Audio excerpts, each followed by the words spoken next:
Hello friends, welcome to investing tree of finance. जैसा कि हमने आपको लास्ट वीडियो में बताया था कि गवर्नमेंट का फोकस इलेक्ट्रिक कार की तरफ है और इलेक्ट्रिक कार्स को बनाने में जो सबसे मेन कंपोनेंट्स हैं वो हैं एल्यूमिनियम और कॉपर। तो लास्ट वीडियो में हमने आपको एल्यूमिनियम से रिलेटेड कंपनी नाल्को के बारे में बताया था। तो आज हम बात करते हैं कॉपर से रिलेटेड कंपनी की। तो अगर बात करें कॉपर के रिजर्व्स की, तो इंडिया में सिर्फ 2% ऑफ कॉपर रिजर्व्स हैं और कॉपर के जो मेजर रिजर्व्स हैं वो हैं ऑस्ट्रेलिया और चाइना के पास। तो अगर हम बात करें यूसेज की, तो कॉपर का यूसेज इलेक्ट्रिक कंबशन इंजन्स को बनाने में होता है, जिसको हम ईसी इंजन्स भी बोलते हैं।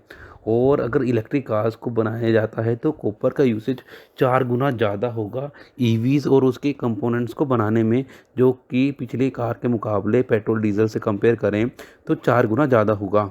तो चलिए आज हम आपको बताएंगे एक शेयर के बारे में कि इसमें इन्वेस्ट क्यों करना चाहिए, उसके फंडामेंटल्स के बारे में।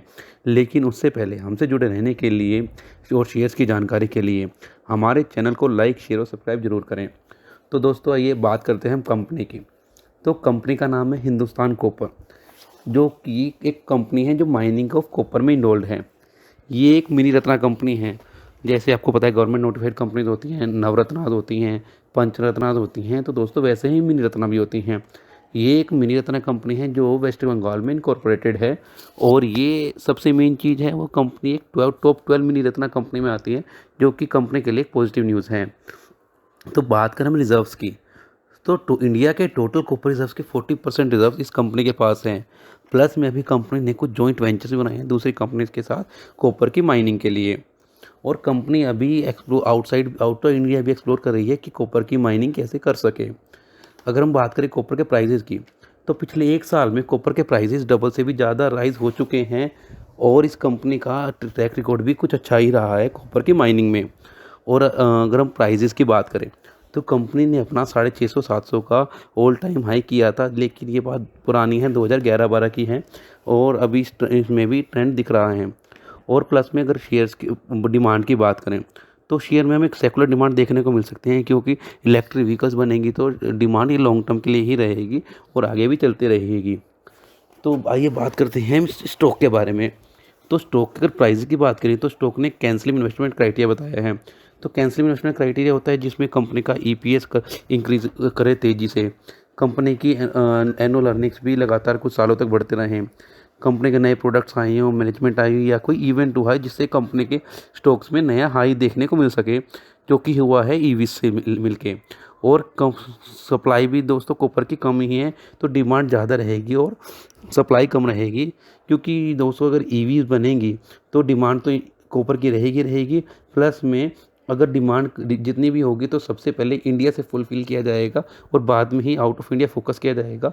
और यहाँ में जो मेजर डिपॉजिट्स हैं इंडिया में, तो वो यहाँ पर रहेंगे ही रहेंगे। तो अगर हम नेट प्रॉफिट की बात करें, तो कंपनी के नेट प्रॉफिट में ग्रोथ देखने को मिली है, और जिसकी वजह से नेट प्रॉफिट मार्जिन भी राइज कर रहे हैं। कंपनी के प्रॉफिट मार्जिन भी स्टेबल हैं। कंपनी का लो डेट है, तो कंपनी की इंटरेस्ट कॉस्ट भी कम रहेगी। और पिछले कुछ टाइम में एफआईज ने और एफपीआईज ने भी अपनी शेयर होल्डिंग इंक्रीज़ की है। तो अगर हम प्राइस की बात करें, तो अभी कंपनी का जो प्राइस चल रहा है शेयर का, वो 155.25 वैसे चल रहा है। और अभी कंपनी ने 1 अप्रैल को अपना अपर सर्किट लगा के 5% का उछाल दिखाया था, जो कि अच्छी बात है और आगे भी ये ऐसा उछाल देखने को मिल सकता है। तो अगर हम इसके ट्रेंड की बात करें, तो कंपनी जो प्राइस कंपनी का शेयर 35-40 रुपये के आसपास 1 साल पहले चल रहा था, तो उसने अभी अपना 52 वीक हाई किया था अभी कुछ ही दिन पहले, जो कि 165 के आसपास था। लेकिन अभी कंपनी का शेयर प्राइस 125-30 के आसपास चल रहा है।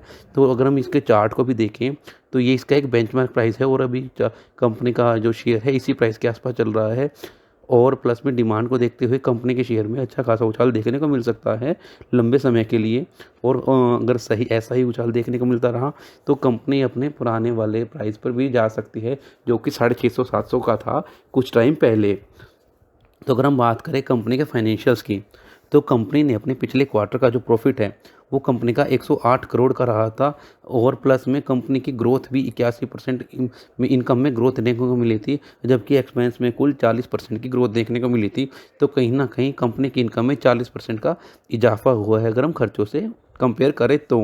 हाँ, तो दोस्तों अगर बात करें हम इसकी शेयर होल्डिंग पैटर्न की, तो कंपनी का जो मेजर शेयर होल्डिंग पैटर्न है वो गवर्नमेंट ऑफ इंडिया के पास है, जो कि इसके प्रोमोटर्स के देखें तो 76.05% के जो शेयर होल्डिंग है वो प्रोमोटर के पास है, जो कि है गवर्नमेंट ऑफ इंडिया।